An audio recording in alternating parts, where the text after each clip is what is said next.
Une poignée de néo-nazis seulement à Washington, des centaines de contre-manifestants. Une poignée seulement de néo-nazis se sont rassemblés dimanche devant la Maison-Blanche, sous surveillance policière renforcée et face à des centaines de contre-manifestants, un an après les incidents meurtriers de Charlottesville. Ils avaient reçu l'autorisation pour un cortège de 400 personnes, mais seule une vingtaine de suprémacistes blancs sont arrivés dans l'après-midi au square Lafayette, après avoir marché depuis une station de métro du centre de Washington. Parmi eux figurait Jason Kessler, organisateur de l'événement et déjà à l'origine du rassemblement de l'an dernier à Charlottesville.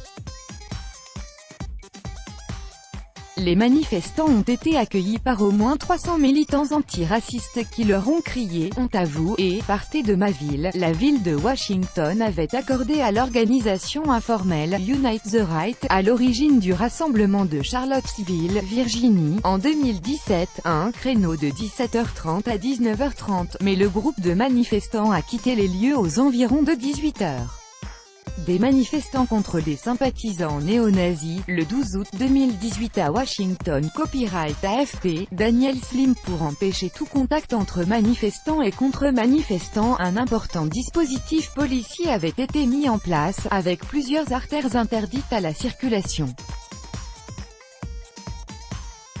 Après le départ des sympathisants d'extrême droite, la police a eu recours à des gaz lacrymogènes pour disperser une partie des militants Antifa, qui ont fini par quitter les lieux. Non aux nazis. Antifa, militants du mouvement Black Lives Matter, contre les violences visant les Noirs, ou simples citoyens venus exprimer leur rejet des néo-nazis. Ils étaient des centaines dans le centre de Washington dimanche.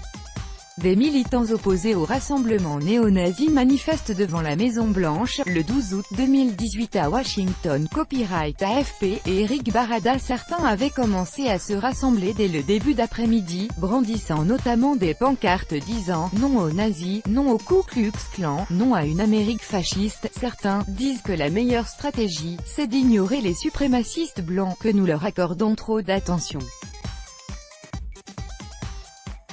Mais nous pensons vraiment que ce serait une énorme erreur de laisser des fascistes battre le pavé dans la capitale du pays, sans opposition, a dit à l'AFP Kay Pritzker, 22 ans, une volontaire de Answer Coalition, un groupe antiraciste.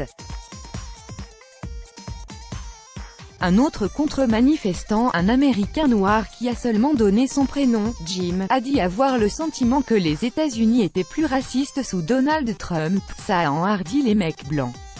Quand ils marchent sur le trottoir, leur position c'est « tu as intérêt à bouger de mon chemin », a-t-il dit à l'AFP. C'était subtil, ça ne l'est plus, tu le prends en pleine face.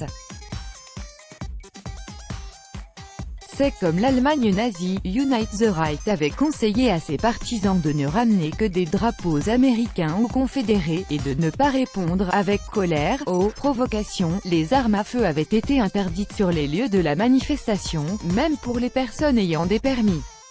Des manifestants opposés à un rassemblement néo-nazi bloquent une rue alors que la police tente de les déloger, le 12 août 2018 à Washington. Copyright AFP, Eric Barada. Après le rassemblement, de nombreux internautes sympathisants d'extrême droite se sont moqués de Jason Kessler et ont questionné sa légitimité sur le réseau social Gab, réputé terrain d'expression de alt-right, la droite dure américaine, blanc s'estimant sous-représenté. Initiateur de la manifestation de l'an dernier, Kessler avait demandé à défiler de nouveau à Charlottesville, mais la municipalité a refusé. La petite cité de Virginie, située à moins de 200 km au sud de Washington, ne voulait pas revivre les événements du 12 août 2017, après une manifestation pour protester contre le projet de la municipalité de déboulonner une statue du général confédéré Robert E. Lee. Des heurts avaient éclaté entre suprémacistes blancs et contre-manifestants. Un sympathisant néo-nazi avait alors foncé en voiture dans une foule de manifestants antiracistes, tuant une jeune femme de 32 ans, Heather Heyer, et faisant 19 blessés. Dans un entretien à la radio publique NPR diffusé vendredi, Jason Kessler avait exprimé le souhait que l'événement de dimanche soit apaisé et pris publiquement ses distances avec la mouvance néo-nazie. « Je ne veux pas de néo-nazis à mon rassemblement », avait-il assuré. Ils ne sont pas les bienvenus. Il a néanmoins expliqué vouloir défendre les droits de la population blanche, qu'il estime sous-représentée. L'activiste a également repris à son compte la théorie générale de l'auteur américain Charles Murray, pour qui les capacités intellectuelles sont fonction de l'origine ethnique. La fille du président, Ivanka Trump, a de son côté écrit sur Twitter qu'il n'y avait pas de place pour le suprémacisme blanc, le racisme et le néonazisme dans notre grand pays. Elle est ainsi allée plus loin que son père, qui avait dit samedi, condamner tous les types de racisme et actes de violence, mais sans désigner l'extrême droite ou les néonazis. De nombreux observateurs reprochent à Donald Trump d'avoir favorisé, durant sa campagne et depuis sa victoire électorale, l'émergence d'un discours extrémiste pro-blanc décomplexeur. À Charlottesville, les autorités avaient pris, ce week-end, d'importantes mesures de sécurité, après avoir été débordées lors des heurts du 12 août 2017, mais aucun incident n'a été relevé.